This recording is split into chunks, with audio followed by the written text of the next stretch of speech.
Tank Lipp, I'm back. I guess this is part two of the Frank James shot up the Brooklyn train station.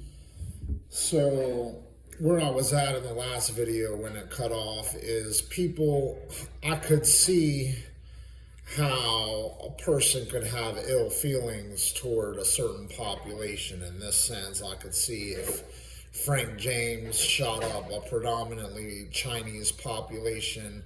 I'm not condoning the crime. First of all, crime's crime. I don't condone crime. I'm not for, okay, that person should have got shot. Those 10 people should have got shot. Never. That's a crime.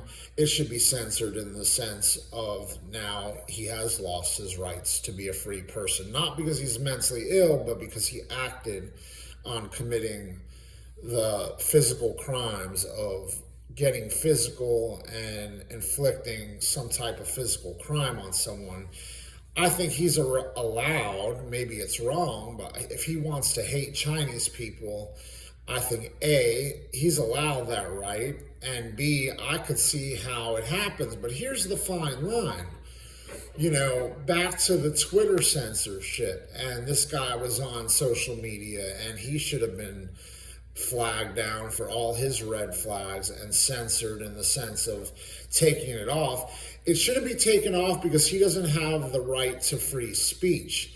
He's committing crimes by making veiled threats that he's going to go out and shoot people or kill people. Those threats are crimes. Those are crimes, right, Mom? To say you're going to go out and kill people, that's a crime. I believe that's illegal. I don't think you're allowed to say you're going to go out and kill a person or a population of people. That's now, you're making a threat or a veiled threat on someone, and now law enforcement has the right. So I don't think that infringes upon your free speech if they want to take that off the internet. I think your beliefs about like political beliefs and stuff about life, you have the right to think whatever you want and say what you want as long as you're not putting hands on anyone.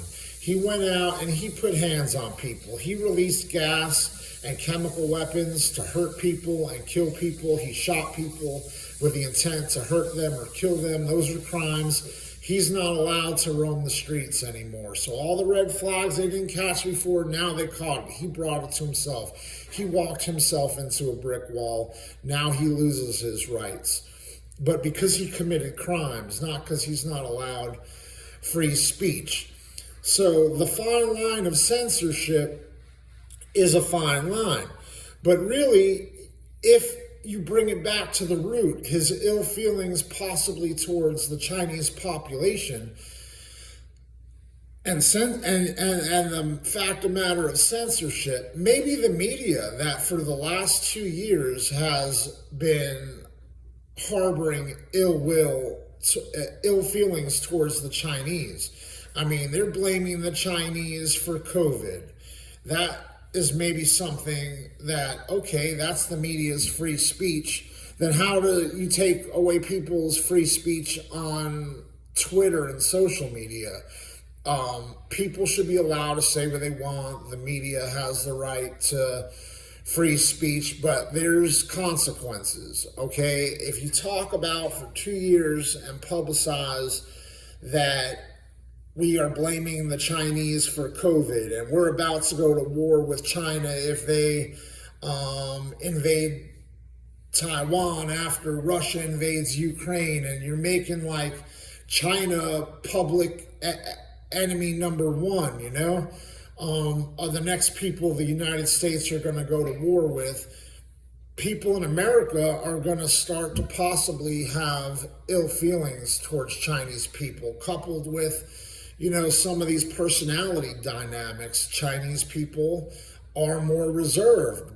Maybe it doesn't necessarily mean they're bad people. That's just their personality. They're not as outspoken as like a guy like Tank Lipp coming from America.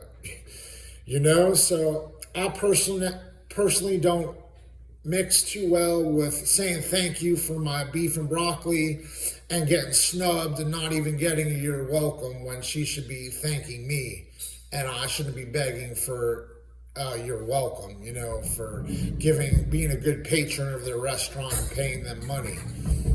I can see, though, how the ill feelings get created, and then you go watch TV long enough and you'll see bad things being talked about China. Translated to Frank James, you got a man that's mentally ill, a little mixed up. He's not comprehending everything, and he's just angry about life in general and who he is, and he wants to take out something, somehow misconstrues that he's in the right rather than the wrong, that he wants to now hurt the Chinese. That's how stuff like this happens. But maybe we should be more worried about what the media, the big wigs of the news, should be getting censored on than censoring like actual just regular day people and canceling their Twitter accounts because they voiced their opinions. So there's a fine line of censorship. At the end of the day, people should have the right to say whatever they want as long as they're not acting in a militant or vicious way to physically harm people. And yes, words hurt too, so you have to be careful to not perpetuate or create stigmas. So you have to be careful what you say. So to a degree, there should be censorship in society, but there's a fine line. And you can't go ahead and get all angry that Frank James was not censored sooner.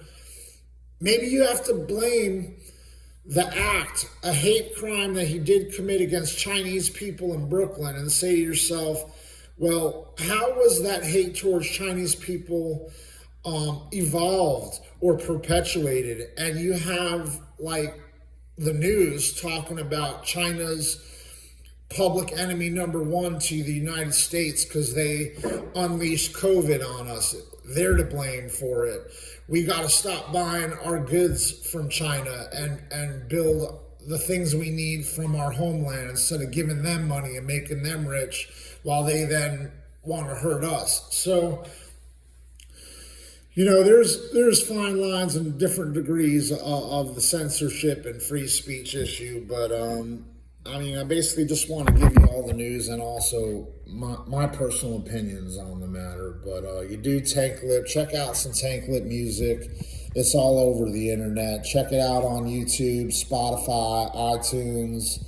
The Uncanny Nature of Things, volumes 1 through volume 8 out now. You dude. Peace.